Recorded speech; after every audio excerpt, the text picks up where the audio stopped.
This teacher, armed with nothing more than a butcher's cleaver, managed to get all 18 underachievers in his class into top universities in just 2 short semesters. On the first day of class, in one swift motion, he sliced an apple in half. He then pointed at the students and asked how much apple remained. Some said half remained. Others said they didn't know. Only one girl with glasses answered.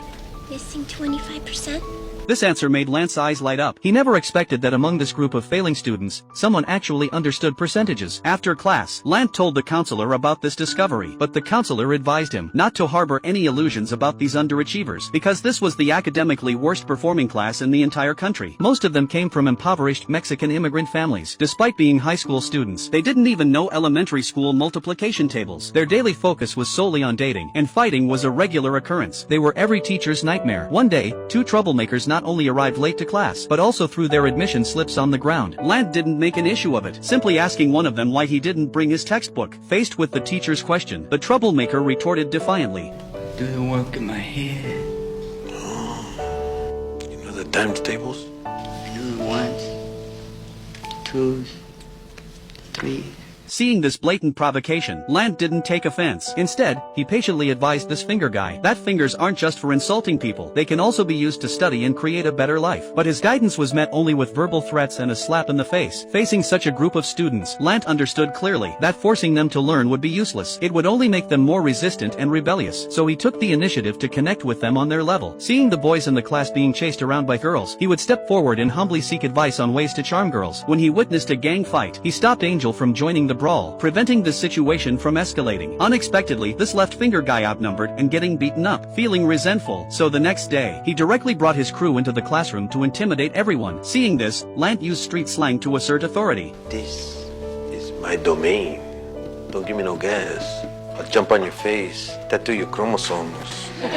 Lance's humor and wit gradually made the students let their guard down. He continued, telling the students of Mexican descent that they were actually descendants of the Maya and that their ancestors invented the concept of zero. Their achievements in mathematics rivaled those of Eastern civilizations, so they naturally possessed rare mathematical talent. These words instilled a strong sense of pride and identity in students who had long faced poverty and discrimination. Within a few classes, everyone had learned how to solve quadratic equations, so Lance struck while the iron was hot, giving them simple tests to complete. The sense of accomplishment ignited the students' enthusiasm for learning. However, due to a teacher shortage at the school, every teacher had to take on multiple roles. But even so, they couldn't meet the minimum teacher qualification requirements set by the education board. Facing the potential closure of the school, Lance couldn't bear to see these kids drop out and end up in low-wage jobs. So Lance, a computer science teacher, became the students' math teacher as well. The students loved his novel teaching methods, and the classroom atmosphere gradually became more harmonious. Lance posed a simple math problem. What is -2 + 2? He persistently provoked Angel, pushing him to answer. Not wanting to lose face, Angel remained silent, but Lance acted nonchalant and said, "If you want to be a real gang leader, relying on fists alone isn't enough. Without sufficient knowledge and brains, you'll always be someone else's lackey." This reverse psychology worked.